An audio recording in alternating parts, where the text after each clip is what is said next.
And welcome to another episode of Who Gives a Hoot. This is either the last episode of season 2 or the first episode of season 3. Season 4, yeah. Is it? I don't know. I've been doing this for a while. Forget everything. I'm Luke. That's Ryan, and we're joined by data scuba diver Kyle. Hello. Yes. So, season's done. Long live the season. Well, maybe not this season. Long live the Open Cup run, not the Long season. live the first 2/3 of the season. Yes. Yes. I went down to Chattanooga. That was a drive.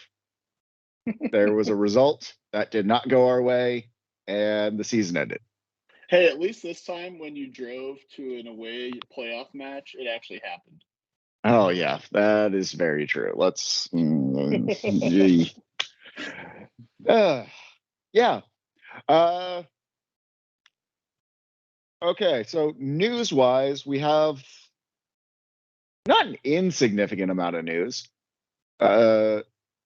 Goalkeeper of the year, Rashid Nuhu, won goalkeeper of the year.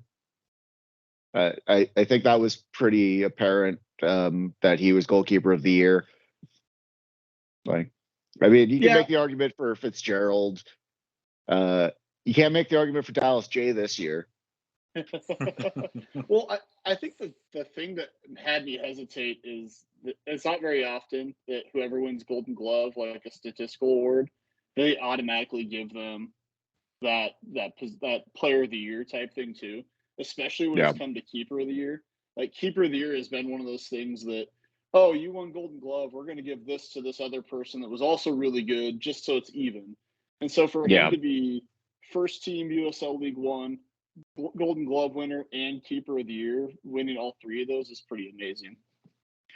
No, I think that's very much telling to not just that he's been a great keeper all 3 seasons with Union Omaha, but he's been consistently one of the top 2 or top keeper in the league for 3 seasons. Absolutely. And this if anything was, granted he was injured for a good portion of the last third of the season, as Kyle may have alluded to a bit, but really, I think it was just in some ways a reward for his longevity at such a high level. Yeah. Next, news-wise, somebody who did not get an award, even though they should have, the Young Player of the Year, Ryan Jibo, was nominated and somehow lost because this is obviously a very debatable topic, but if you look at his day one playing, and we've talked about this the entire season on the pod, but his day one professional game against the Menace or even against Madison at Madison versus the last game he played for us, it's not the same player. Like, the only thing is they look a little bit alike. He's bulked up a bit. He has gotten faster. He's gotten stronger. His skill on the ball, his skill in defense, his skill in attack has just it's been amazing. It's really been a treasure to watch. Like, especially his defensive skill. Like, you can go back, and that Des Moines game was a bit rough, and then I believe he's the one who he didn't give up the penalty, but I think he got beat for the penalty in Madison. And then go to the end of the year where he's just a standout on the back line. No, I really hope he's back next year. I don't see a way that our team would have not signed him to a multi-year. I mean, that would be my hope. I think I've said this once or twice. throughout the course of the season. His ability and his raw talent is more than I saw with Dami. And that's probably one of the more controversial things I've said this season. But I really just, his ability to be coached, his innate skill that's there, and his athleticism just has such a high ceiling. I really could see him going on further. He's also, at least in the U.S. market, he's probably more marketable, as believe he's a full U.S. citizen. So, yeah, like an MLS pickup isn't out of the question for him right off the bat. I definitely don't think this year. I think he'll at No. least, I'm guessing with us another year, and then Yeah. we'll see type of thing. Kind of like Yeah, I don't think it's going to be a one and done with him. I'm sure there are teams interested, but he'd be riding the bench and knows he's smart enough to know that his development would be better served another year here in Omaha. Well, especially if he really does have a future playing defense, which had not played prior to coming to us, right? Like we've talked about that. Yeah, he was a striker. Yeah, I mean, and played a lot of wing and stuff in college. Like, you know, we've talked about that quite a bit with him, but that was why it was such an amazing transformation to watch the kid go from game one to his final game with the team, because he literally changed every aspect of his game that he had to know, and it was completely innate to him, which was going forward. Where Dami, we all talked about it for every game he played in. He was a winger that we put at left back that Jay let play wing no matter what you did. And literally ended up playing wing by the end of last season anyway, because we needed him to. So it doesn't, like, it's just one of those things. It doesn't really matter at that point. So Jay's two most consistent defenders this year, like consistent in the lineup, not necessarily in the way they played. I don't have the stats to really go out on that. They exist. You can pull them if you want. Dalton and Ryan both played collegiately as forwards. Mm-hmm. And then both were most consistently starting in our defense. And we still had one of the best defensive teams out there. They are the only two defensive players for us that have over 2,000 minutes played this season. Dalton and Ryan. I mean, unless you count Cheeto as keeper, but yeah, as far as on the back line. Crazy. Which, yeah, that's just nuts. Like Dalton had one hell of a season, probably his last with Omaha, which is sad to see. Not confirmed one way or the other, so we're not putting that as news, but Who won next the young player? Someone was it Noko? Was it Noko? Okay. Was it? Let's see. It wasn't Naughty. I couldn't remember if it was that. I knew Tormenta had somebody, but that was comeback player, right? Yeah. Okay. Anyway, I was just next bit of news is they announced the format of next year's season. Since we will have 12 teams confirmed as of now, still waiting to see if Northern Colorado will have one home for the entirety of a season. To be determined. But adding Lexington and Knoxville, which those are going to be some fun games. 32 game season, so two more than this year. Every team will play every other team 3 times, except one team only twice. And knowing us and considering Madison's still the closest for us in driving distance, it's going to be Madison. We play twice on Wednesdays both times. Because that's the way it always goes for us. You never get to play them on a weekend or, something that's good. Like, yeah. Can't actually travel and have away fan support. No.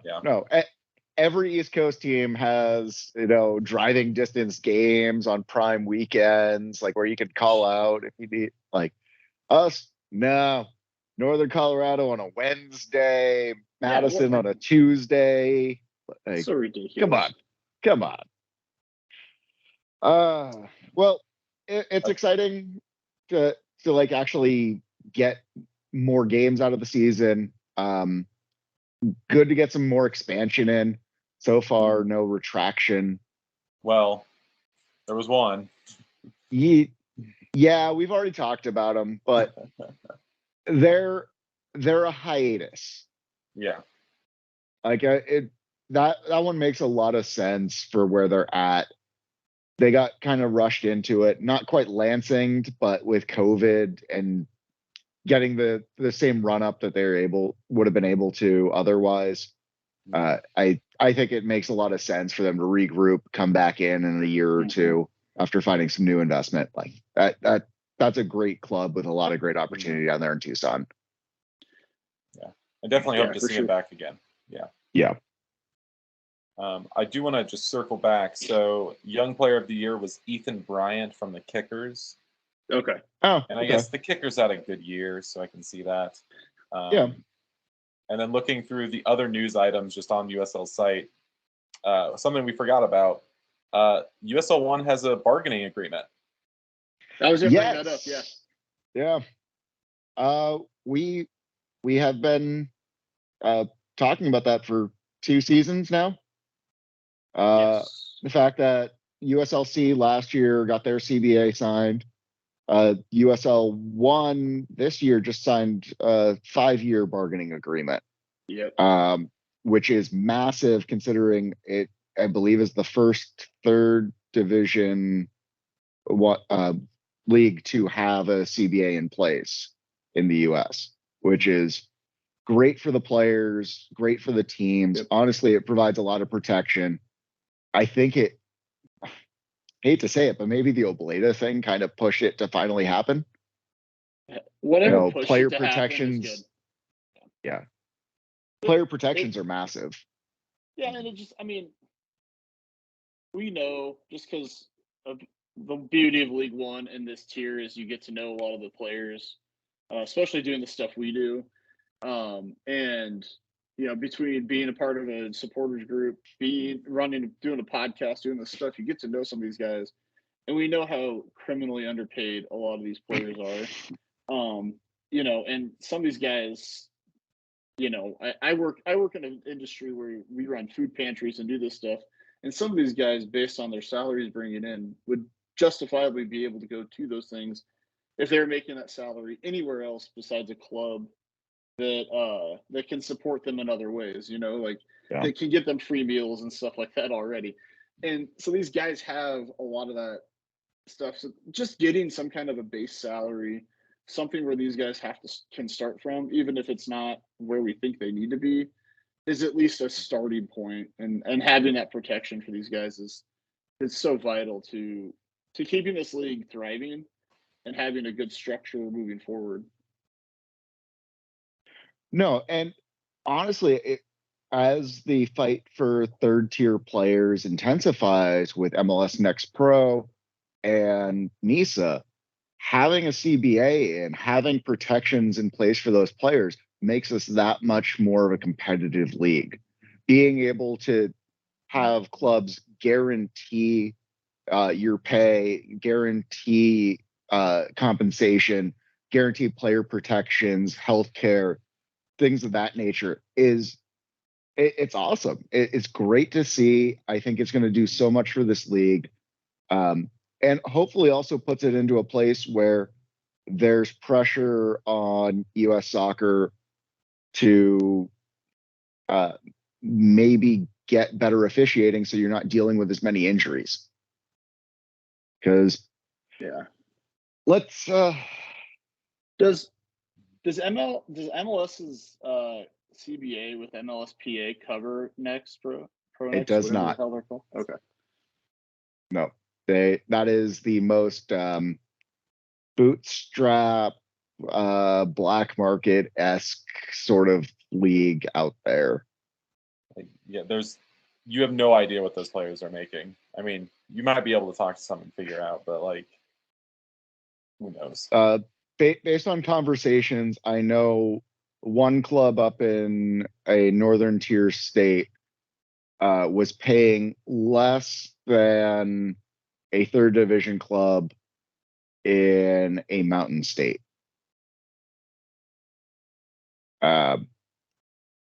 For a star player coming from League One, who did not end up in either of those places. But yeah, a star player that won a championship in a relatively large city in Nebraska. Yep, Okay. exactly. Yeah.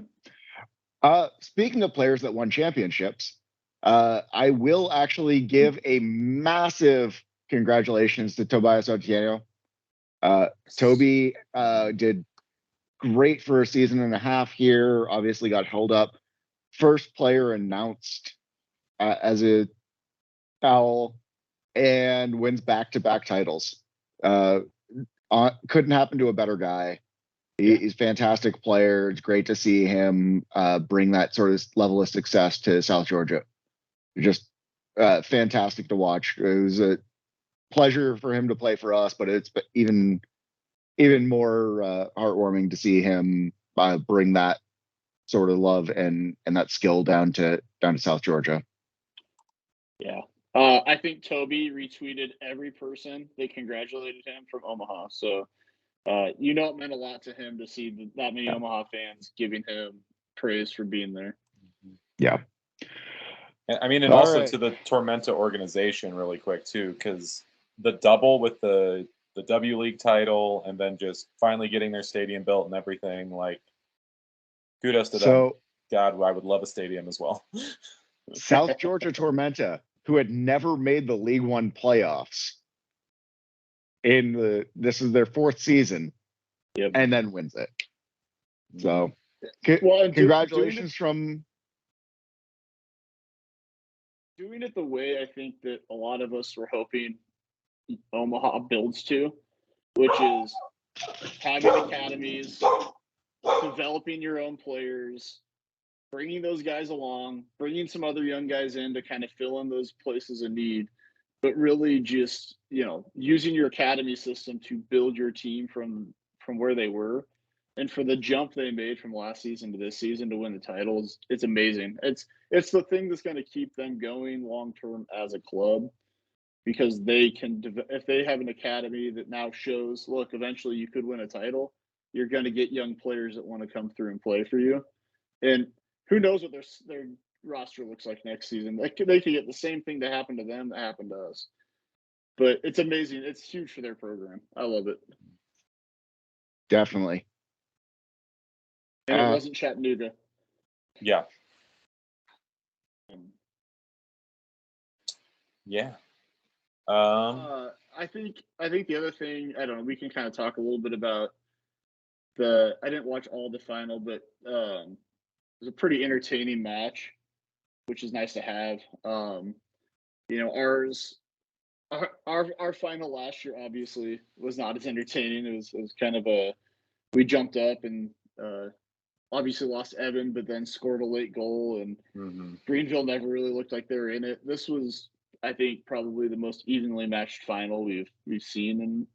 Right. I mean, I think the first final was pretty evenly matched, but it was pretty evenly matched. It kind of was, but yeah, like it was kind of evenly matched. Thinking back to 2019, I remember watching that. But North Texas did definitely seem like they had the edge going through that.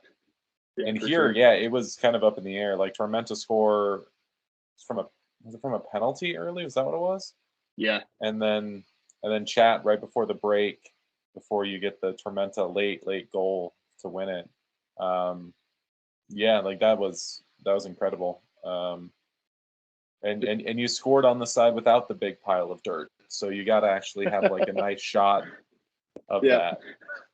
Well, it's kind of the dream final, right? Like that's what I think the NFL always chases with the Super Bowls. They want those Super Bowls that are super close, and most of them end up being like a really boring game or a slugfest or something like that, or one team blows the other team out. Where every so often you get a final like this where both teams are really going back and forth. You get a last second goal to win it. looks like you're going to extra time. Maybe people are starting to think about penalties, and all of a sudden they grab that late goal. So it was pretty sweet to see that. Just to keep us moving, I'm sure when Luke rejoins us here in a second, couple other things I know we have coming up. Kyle's going to be attending tryouts to try out for the team on 12/4. That's what I heard. Oh, I wish. I am so out Kyle's of going to be a shape. goalkeeper, isn't he? I played goalie at some points. I played defender is what I like to do, but I haven't had Kyle, pickup how soccer tall are in a you? while. 6'6". Yeah, I mean, let's do it. Yeah, yes, you're taller this. than any keeper on the squad right now. I do not have the stamina, and I do not even for a goalkeeper. I don't have it.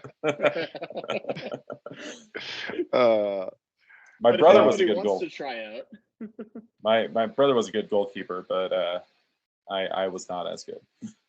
Well, isn't your brother up at or your cousin's at Fremont? No, right? So my middle brother was a pretty good goalkeeper, but he did basketball in college instead. My youngest is at Midland. Yeah. Okay. Yeah. So I mean, soccer runs in your family. You could be the first pro. Oh God, I'd be the oldest one. I'd be older than so much of the team too. Well, welcome to the team, buddy. But you'd have more hair than some of them. No. Because the day we're recording this is Luis's birthday, and who is one of the oldest and has some of the most thinning hair while still committing to having hair. Connor's still rocking it, even though he's also one of the older ones. Yep. Yeah. He's younger than me, but he is still one of the older ones. Hey, Kyle's got 2 inches on Christian, who's 6'4", so he'd be the tallest goalkeeper on the team, even if he were, 4th string. We keep talking about depth, Kyle. You can be depth. We'll see. But if there's anybody that listens to this that aspires to be a pro, open tryouts 12/4.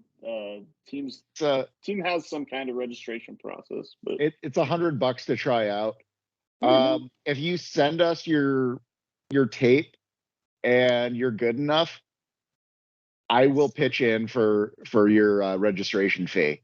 So if you are one of our listeners, you think you're good enough, and we think you're good enough after seeing your tape, we will pay for you to go.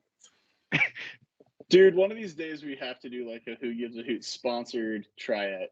Even if it's like, even if they don't even have a shot in hell, we just go, here, hey, we all chipped in $25. 4 of us chipped in $25. Go give them your best. Hey, I'm 100% for it, and I'm 100% serious. If you are good enough to want to try out, or just in shape enough, really, you don't have to be good, but just send us your tape, and if we would like to see you on the team, we will pay and communicate that back to you. Let's do it. All right. Did we go over the 8th? No, we were gonna. I went in chronological order here, so 12/4 now 12/8. 12/8. There will be some form of announcement by Union Omaha. The announcement of said announcement was on National Jersey Day, so not New Jersey Day, which also friend of the pod has Real Central New Jersey has announced intentions to move to USL in some pro capacity, but that's still beyond rumor, but not solidified. The 12/8 announcement is going to be something. It just happened to be on a Jersey Day. So yeah, I mean, it makes sense. We're out of the Nike contract, from what I remember from our conversations with Matt Hominoff. Yes, 3 years of Nike. Oh God, 3 years of them not wanting to support us in any way, shape, or form, which is not shocking when you consider who we are and where we are in the world of soccer. We're massive. We're massive, but I mean, hold out hope. It's a good sponsor. There's good ones out there. That's my hope. Is that's the announcement. I think a lot of people were thinking both that and maybe a home kit, but I'm hoping at least just they announce, here's who it is. A home kit would make sense. It's right before the holidays. You get people. Remember season 1? They showed the home jersey, and then they're like, you can get this little slip of paper that you can wrap for people for Christmas and tell them they're getting. And it didn't even show up in time for Christmas. I didn't get mine till January. Same. All right. Well, that hits news. Do we want to talk Chattanooga, or we just want to talk season? What's better? Like, what's more optimistic? I think season is more optimistic. Yeah. All right. Although let's start the season backward. Let's start with Chattanooga and then go up to what we could be hopeful. Well, Chattanooga, at the end of a lot of injuries, guys coming back from injuries that maybe shouldn't be back from injuries, but end of a long season, a good Open Cup run, and we took them to overtime. Like, almost were able to make it down to penalties, but at least overtime, and it was a hell of a goal.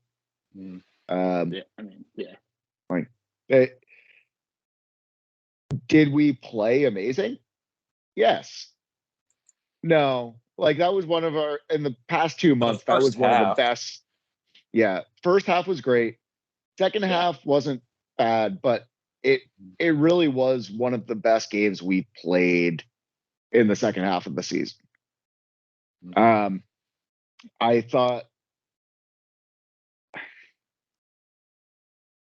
it goes into a lot of the fans' narrative, how the goal happened. But I think it stands very much to the point of what we talked about in the pod before. G made a mistake. He overcommitted. Even if he had gotten contact on that, it was going to be a card of some nature because he had just way overcommitted. But he made one mistake in the entire game, and it led to a goal. Will G ever make that mistake again? I don't think so. But holy hell, did he have a good game. And that was the 100th minute too, right? Like, he played a full game and passed that before that happened. Yeah. In a position like, that's not his position. Right. Yep. Like, he's able to play as a center back. He's able to play well as a center back, but he's not a center back. No. So our midfield was a little flat. JP had a great game again. And really going through the season, there were very few games where I looked at the way JP was playing and thought he had a bad game, thought he could have done better. And this game was very much same. Like, most of the opportunities were coming from his foot, at least in my opinion there. Granted, my opinion there was after a number of adult beverages. And while being heckled by Chattanooga casuals. Yeah. I mean, good. That's how it should be. Yeah. And we didn't get a goal, but I mean, we didn't get a lot of goals this season. Yeah. Hit the crossbar. Had a couple really close opportunities. That crossbar shot. I think too. Here's the thing: we took the runner-up to this year's final to extra time, put 120 minutes against them.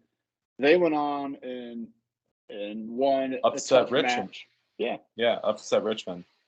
So I mean, and they only scored a goal each playoff game this year. I mean, I mean, it's not like Chattanooga was lighting it up during the playoffs either, but to take a team like that with as undermanned as we were, going into the end of this season, you got to give it to the boys. You got to give it to Jay for getting them ready for that match, because Chattanooga it's always kind of been a bogey team for us a little bit. You know, they've kind of been out there. Not a team that we typically win against. And so to take them that far and then have them end up in the final, and like Kyle and I were talking about, have them playing one of the most exciting finals I think League One's had. You know, outside of that game was COVID good. final, that was a good game.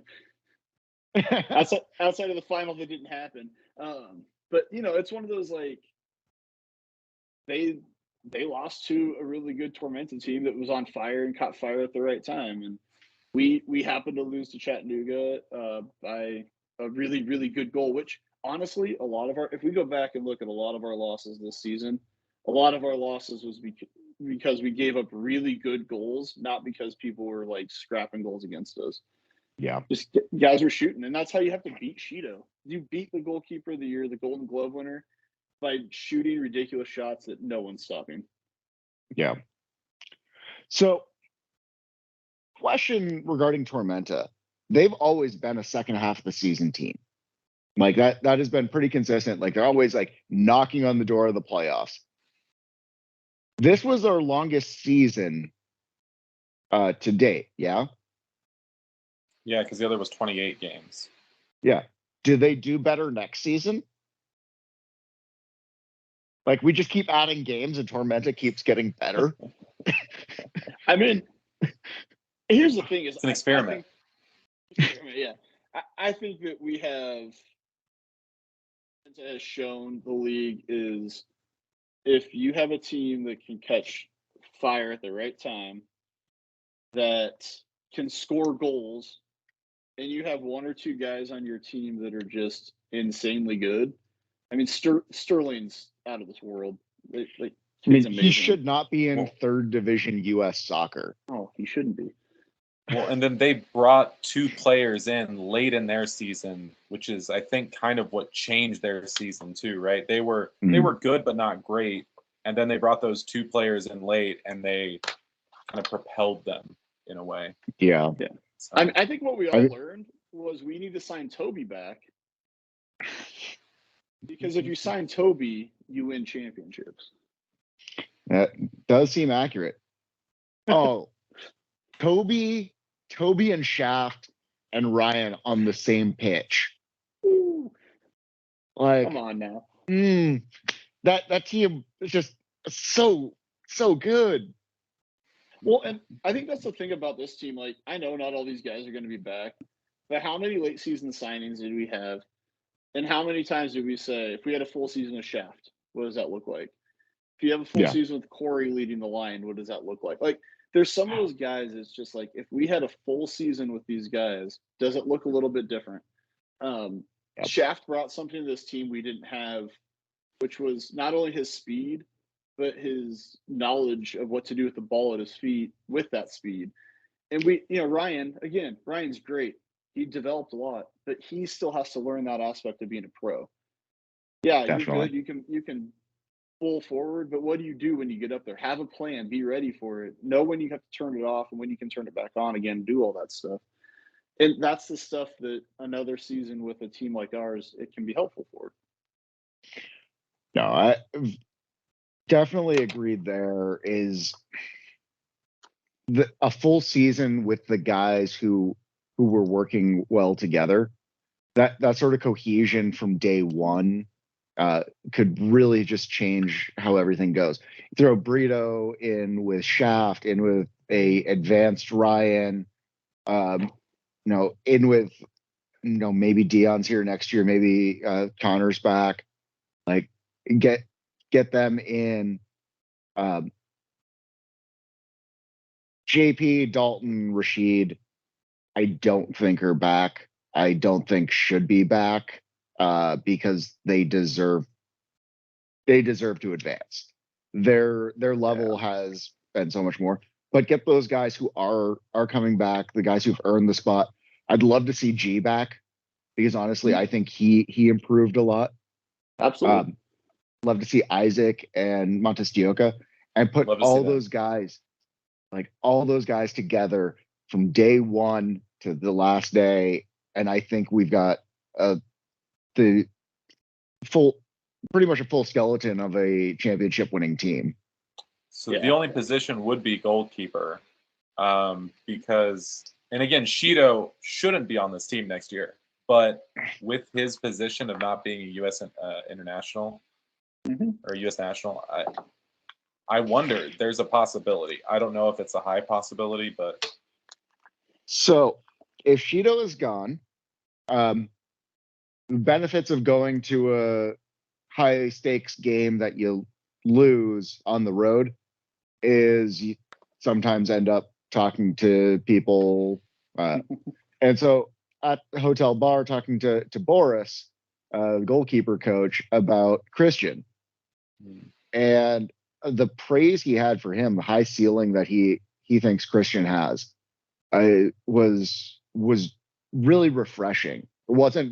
Christian wasn't brought in as a emergency signing. He was brought in as a development prospect. And he's what? I think he's young, isn't he? 20. Yeah, he's out of community college, like 22, 21, 22. Especially as a goalkeeper, but give him a solid offseason working with a professional goalkeeping coach. I think he could be looking at a good start to our back line there. Well, I was joking with Kyle about his height, but I mean, legitimately, Christian is 6'4". I mean, yeah, that's huge for us, is to have a guy like that, you know. So I mean, even if he's a center back, it'd be good to have somebody up in the opposite box for headers. There you go. Especially if you lose JP.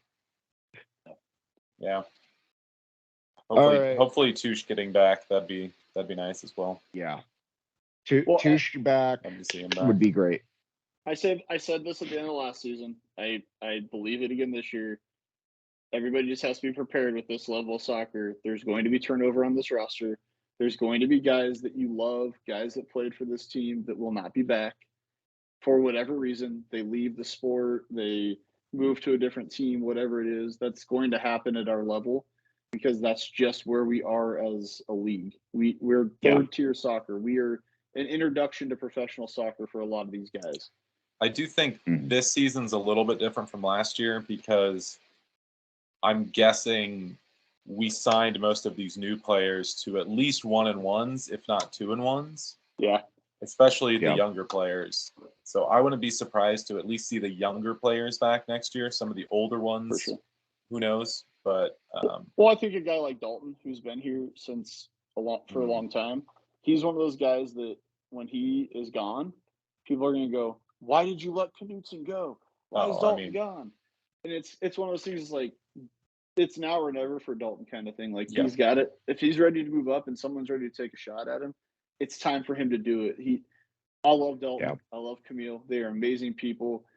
I wish nothing but success for both of them as people. But for him to find more success, he's got to move beyond Omaha as a player. No, I think we're at a point where if we keep going, we're gonna need a couple more hours of time for sure. And I have to leave for class soon. So yeah. So the one thing I did want to point out here. So who do you think has the most caps for the team so far? JP. You mean just for Omaha? Just for Omaha. Dalton. It is JP. JP's at 74. And JP only missed one game or 2 games because of appendicitis and 2 games because of red card suspensions. Yeah. And then Dalton and Shido are tied at 70. So JP's at 74, Dalton and Shido are at 70. Yeah. And then of course Connor is at 66. He has played every game he could have played for us since he has joined. It's insane. That guy. It's wild. It's the hair. It's nuts. That is nuts. All right. We will be back. We may bring in some additional, but we're gonna talk through the season. We're gonna break it down, and then we're gonna talk about what we're excited about next time. But for now, who gives a hoot?